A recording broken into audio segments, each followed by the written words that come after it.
Mr. Nkomo emphasized that he did not consider himself an exile and that his intention was to return to Zimbabwe once he'd got some assurance from the government there that he'd be safe. It's possible that his old friend Kenneth Kaunda of Zambia, who arrives coincidentally in Britain tomorrow, will be able to mediate. Certainly, Mr. Nkomo seems eager to keep lines of communication with Zimbabwe open. In his interview with Jeremy Paxman, he was anxious to stress the need for reconciliation and to downplay the dangers of tribal war. Dr. Nkomo, on reflection, do you think that it was right for you to leave Zimbabwe? Well, I don't think it needs any reflection. It was a question of threat to my life. I had to leave, I had to be somewhere in order that I am able to try and help in settling the problem that had arisen. There was no doubt in your mind that your life was in danger? I don't think there is anybody who is in doubt. For 3 people having been killed in my house, it was quite obvious what would have happened if I had remained. Where do you believe the threat to your life came from? Well, it came from the 5th Brigade when they invaded my house and reinsected and killed the 3 people in the house. What's your view of the 5th Brigade? Well, I think I did say my point when it was being formed. I said it to the Prime Minister that it was a pity a brigade outside the National Army was being formed, and that I feared it would be used as a political army apart from the National Army. It appears it is being used so. Many people suggest that it's a tribal army. Well, it could be a tribal army, but in fact not a Shona tribal army, as some people say it is. Some people believe that because the 5th Brigade is made up of Shona-speaking young people, and therefore its actions are actions of the Shona against Ndebele. I think this is a misrepresentation. I don't think it is so. There are many people in Matabeleland who believe that when they're confronted by a Shona section of the army, and they're Ndebeles, that then that is a tribal issue.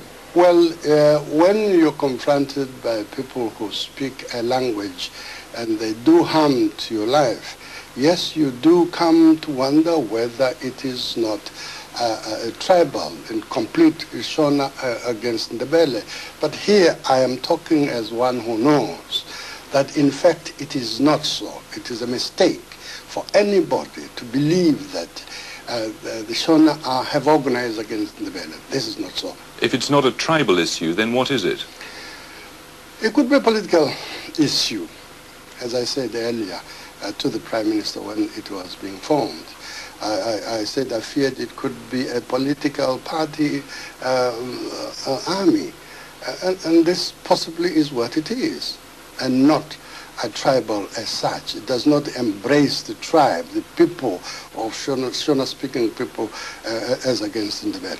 How much has your party suffered at the hands of the 5th Brigade? Oh, quite a lot. We have lost quite a number of people, some of them top people in the party. And I almost lost my life myself. You can see how serious it is. Many people in Matabeleland, many members of your own party in Matabeleland have told me that what's really happening is an attempt to decapitate your political organization. Well, it may be so. It may be so. But again, it's a problem. If it is so, it's a problem that we should look into and see that that doesn't happen, because it is not possible for Mr. Mugabe or anybody else to decapitate a party like ZAPU just that way, by using violence. If one wants to have a one party, that might be the thing, a one party state, I don't think it would be the right thing to go about it in a violent manner, because you will not win the hearts of the people. If they want that, if Mugabe wanted that, the best thing to do is to organize, to win the hearts of the people and show what he can do for them, and not to shoot them into submission. Do you believe that it's happening as part of Mr. Mugabe's policy for a one-party state? I wouldn't say it is, but it may be. It may be that.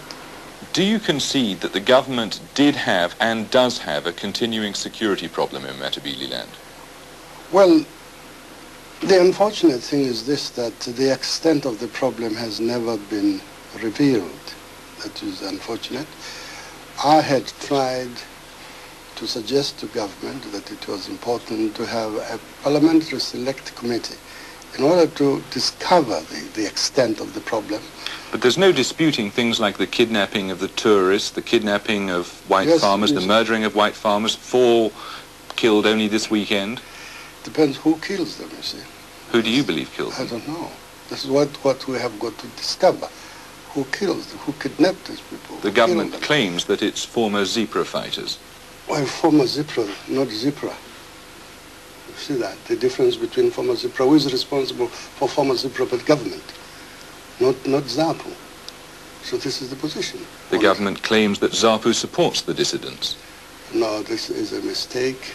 If the government believed that, as I said at home, if the government believed that, the best thing to do is to prove that it is so.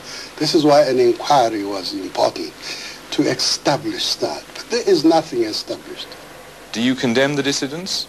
I've condemned them several times at home. Do you condemn them now? Of course, yes. I mean, who would not condemn dissidents? The name dissident itself is outside the course, and therefore we condemn this type of thing. Why was it that Mr. Mugabe dismissed you from government? Oh, no, we're not going to go back digging old graves. He would claim, I think, that it was because you didn't have a full, wholehearted commitment. No, I'm definitely wouldn't think that way. If there's anybody who pull his weight on that government, it was me. Do you feel, sir, that you still have a part to play in the reconstruction of Zimbabwe? I think so, yes. As long as I'm leader of my party, I think I still have a part to play.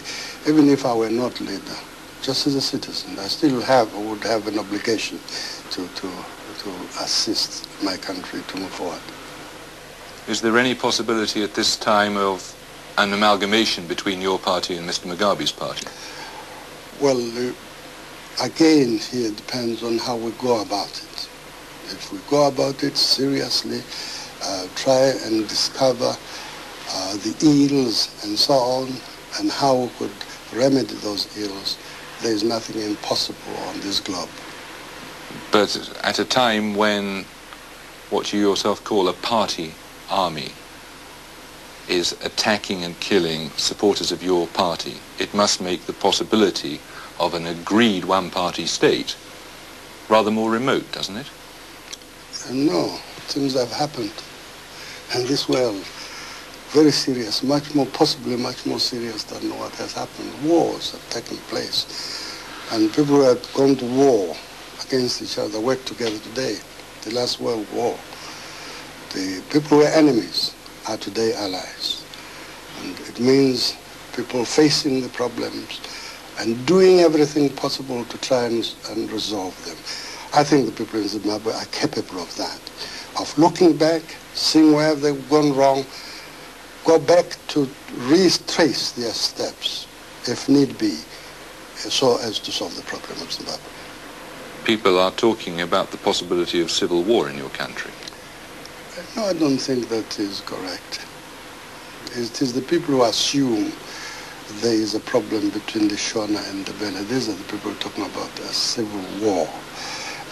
It's a problem, a very serious problem that has arisen in our country. It needs careful handling, it needs patience, it needs objectivity, that type of thing.